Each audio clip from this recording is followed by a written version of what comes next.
오늘의 말씀은 데살로니가전서 5장 12절부터 22절입니다. 본문은 예수님의 재림을 소망하는 성도들의 바람직한 일상생활에 대한 내용이지요. 오늘은 항상 기뻐하려면 우리가 과연 어떻게 해야 하는지 함께 나누도록 하겠습니다. 사람은 희노애락 여러 가지 감정을 가지고 있는 존재지요.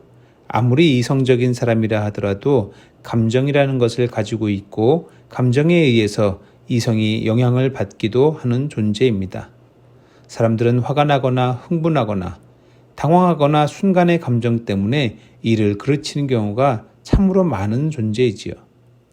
사람의 감정은 어떤 현상이나 사건을 접했을 때 마음에서 일어나는 느낌이나 기분을 말하는데, 이 말은 곧 외부의 현상이나 사건에 의해서 그 영향을 내가 받아서 내 마음에서 일어나는 반응이 희로애락 등의 감정으로 나타나는 것이란 말입니다. 재미있고 좋은 일이나 현상을 접하면 기쁨을 느끼는 것이 당연하고, 억울하고 분한 일을 당하기라도 하면 분노, 화를 느끼게 되고, 괴로운 일이나 원치 않는 이별이라도 하게 되면 슬픔을 느끼고, 즐겁고 신나는 일을 하거나 경기나 공연 따위를 보면서는 즐거움을 느끼게 됩니다.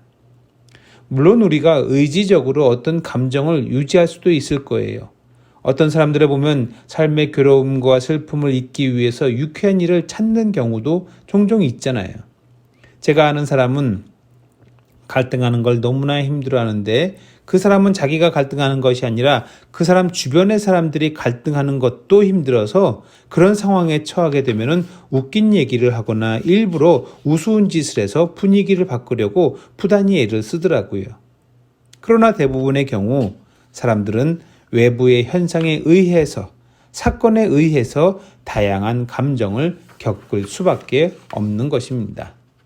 그런 점에서 볼 때에 오늘 본문은 우리에게 어쩌면 불가능한 일을 요구하는 것만 같아요. 우리가 너무나 잘 아는 구절, 가장 많은 성도들이 외우는 성경 구절일 것입니다. 16절에 항상 기뻐하라. 항상 기뻐하라. 성경이 여러분에게 항상 기뻐하라고, 사도 바울은 항상 기뻐하는 것이 이 말세를 살아가는 성도들의 신앙생활이라고 말하고 있어요. 그러나 이것이 가능하긴 한 겁니까?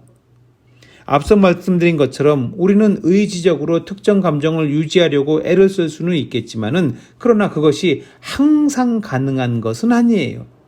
나를 둘러선 상황과 내 주변에서 일어나는 사건들과 현상들로 인해서 내가 기쁨이라는 감정을 일정 기간 동안 가질 수는 있습니다. 그러나 항상 그렇게 하는 것은 불가능한 거예요. 세상에 항상 기뻐할 수 있는 사람이 도대체 있긴 있을까요? 말을 바꿔서 자주 기뻐할 수는 있겠지만은 항상 기뻐하는 것은 불가능한 일입니다. 그러므로 이것은 우리에게 무리한 요구를 한다고 볼 수 있지요. 내가 항상 기뻐하길 요구하시기 전에 내게 항상 기뻐할 수 있도록 기뻐할 만한 일들을 하나님께 주시면은 그럼 가능할지도 모르겠습니다. 그런데 그마저도 쉽지 않은 것이 소위 약발이라고 그러잖아요.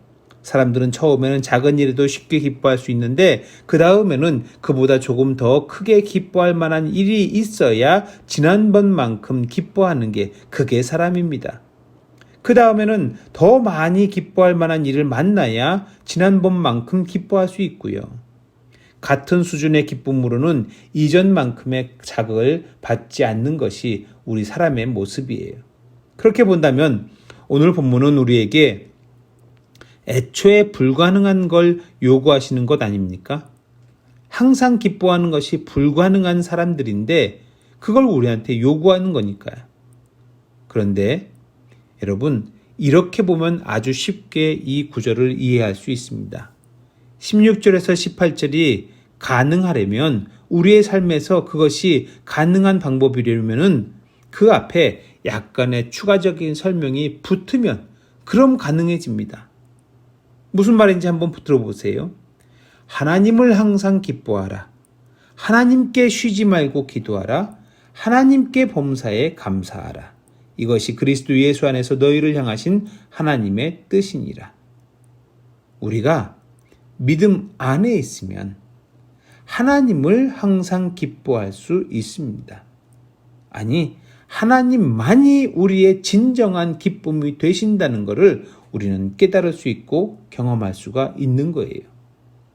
우리의 일상을 보면 기뻐할 수 없고 우리가 걷는 광야를 보면 괴로울 수밖에 없고 우리에게 다가오는 위기와 어려움을 보면 슬퍼할 수밖에 없습니다. 그러나 그런 가운데에 하나님이 함께 계시면 그러면 슬픔이 변하여 기쁨이 되고 눈물이 변하여 미소가 되는 줄로 믿습니다.